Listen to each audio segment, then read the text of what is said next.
see it as a swamp thing. I see it as a who's running these agencies and departments, where do they go afterwards, and how do they get back in?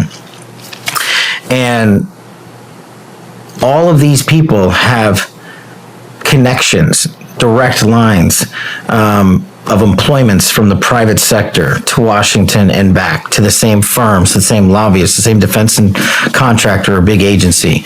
And it's been going on for decades. I think when Trump hit the escalator, these guys got on steroids because they didn't care that he was a Republican and the Republicans were going to back him. They just didn't want him there to expose the corruption of the swamp, to expose the deep state.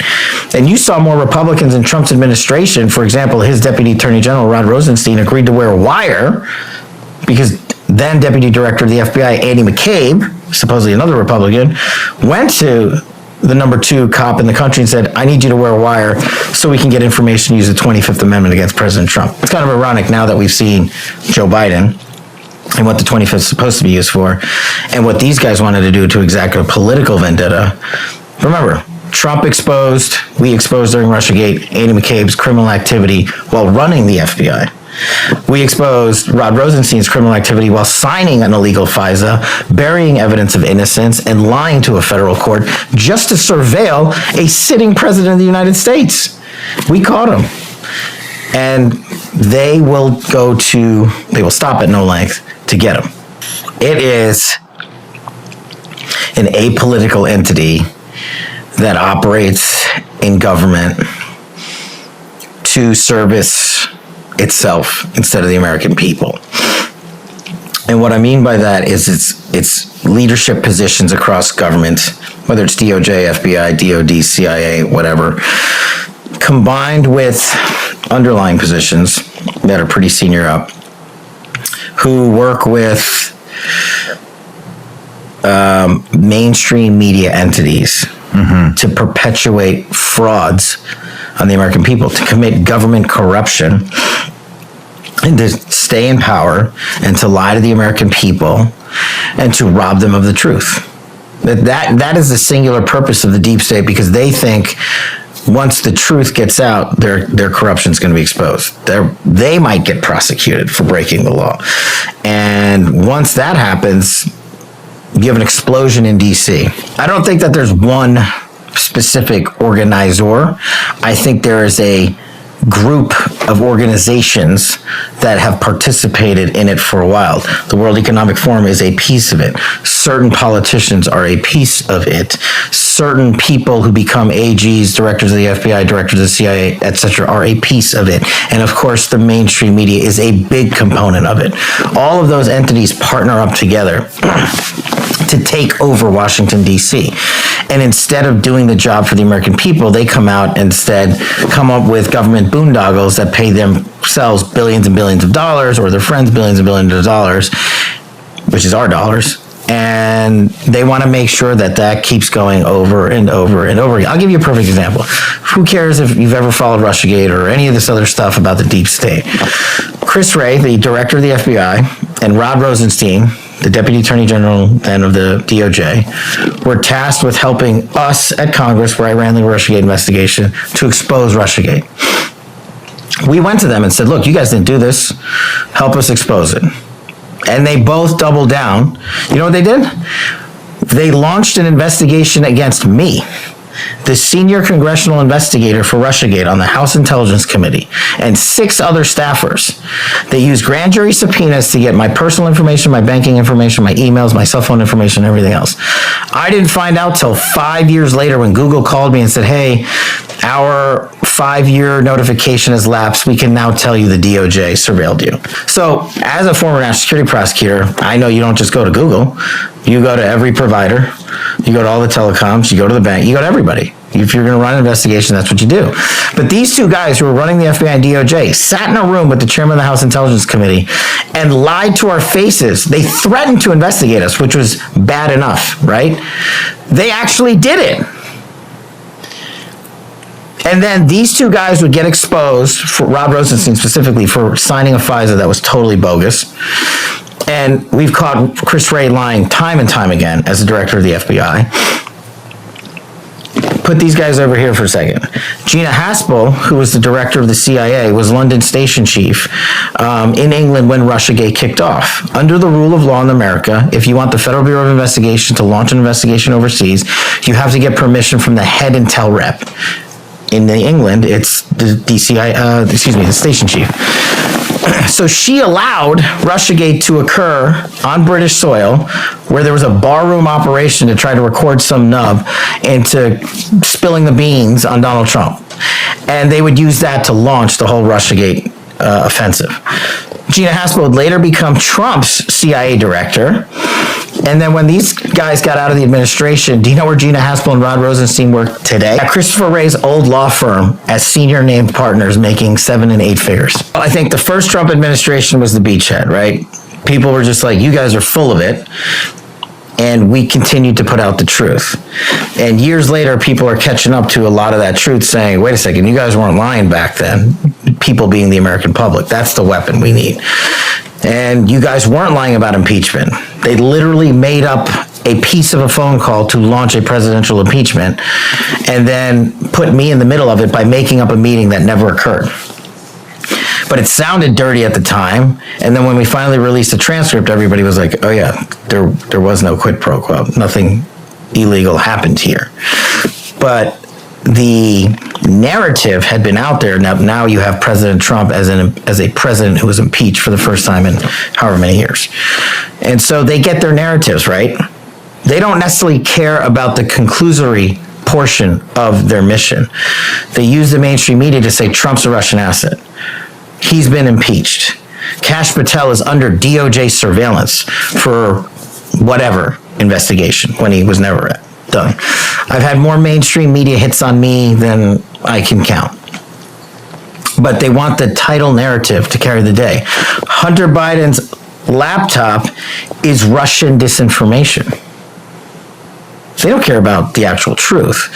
And so once you start stacking these together and you show the American public you were lied to, you based your vote at the polls on information that the government purposely withheld from you so that you would vote a particular way.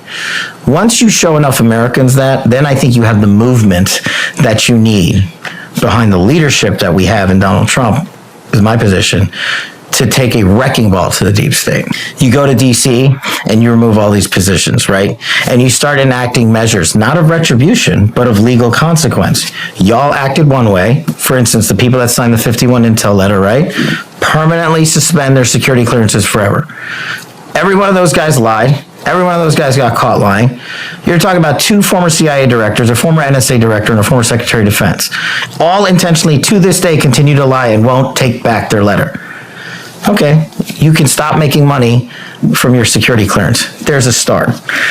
Then you go in and you get the Eric Charmels of the world, who have been publicly outed as utilizing intel to inject a political narrative across mainstream America. And you remove these people from government. You have to go in there. And the same thing we're talking about the voting, it's the same thing here. You got to cleanse the scrolls. Government service is a service. We're not making you do it. And if you break the rules and regulations, you're out. So that's a big part of it, right? Then you bring in the new bench, the new team. Then you're going to have to keep fighting the media. And I think we're slowly, over the years, have started to win that fight. Because the more and more, this is one thing I learned when I started Russiagate, my name was outed for the first time, that the media is attacking you, the more you're over the target. I don't think there's one person or one group. I think it's people who know they're going to benefit from each other if they sign up for the program, let's call it, right? And so, again, not a Republican or Democrat thing. In the glossary of this book, in alphabetical order, I think there's like 65 people I name by title and name, just to show people how expansive the deep state is. And so there is no like one chain of command they report to. Instead, what I believe they do is they bring in people that they can control. Oh, the Obamas still have heavy sway in that entire operation. And so do people that have been around for 10, 20, 30 years in Washington. My friend Devin Nunes, you know, one day I figured out who paid for the Steele dossier, right?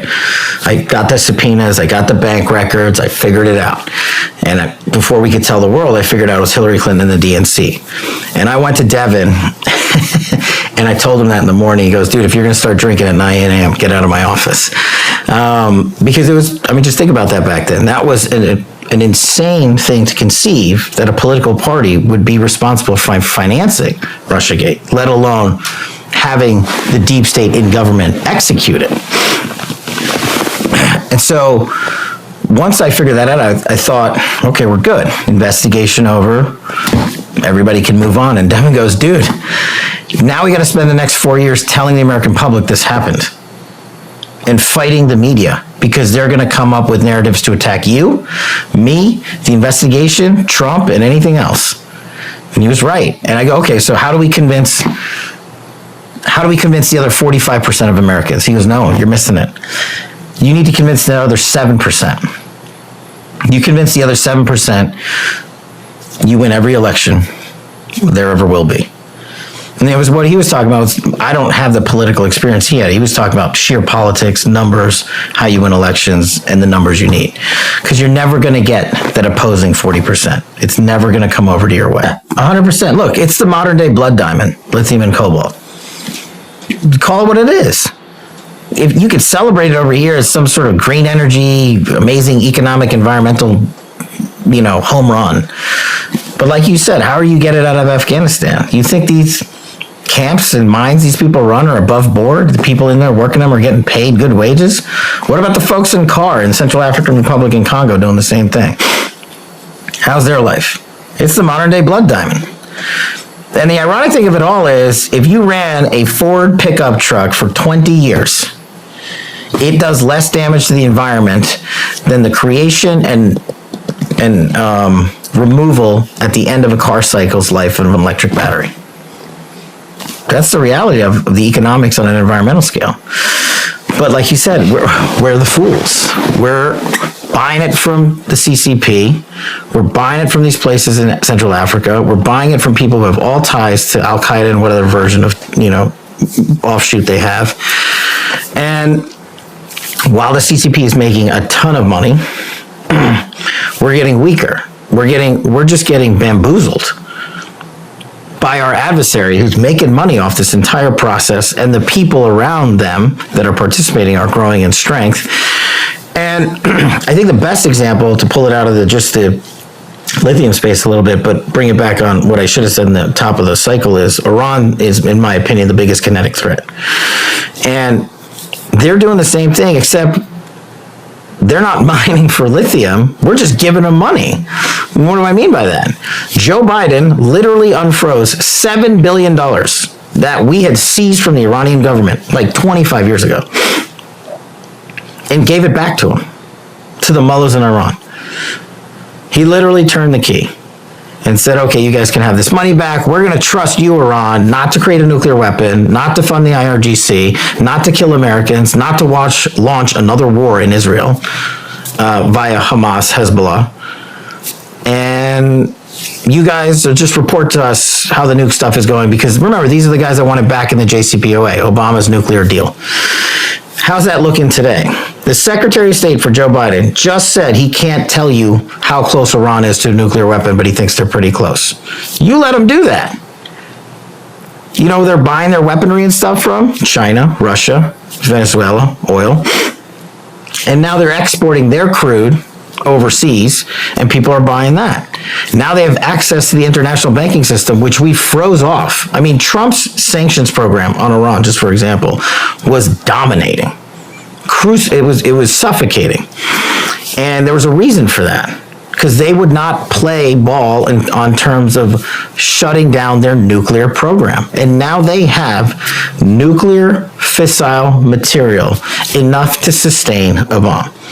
And the Biden administration has given them free rein. So now the biggest threat kinetically is armed with money and weaponry, and they're combining forces with Russia and the CCP, who would all probably normally be like battling against each other a little bit, but they've basically sidelined that to say, we are of the same enemy.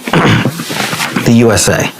We need your intel, we need your weaponry, we need your finances, and we'll help you, Iran, in the process because you hate America. And you'll do the most outward-leaning kinetic operations, to wit, the October 7th invasion of Israel.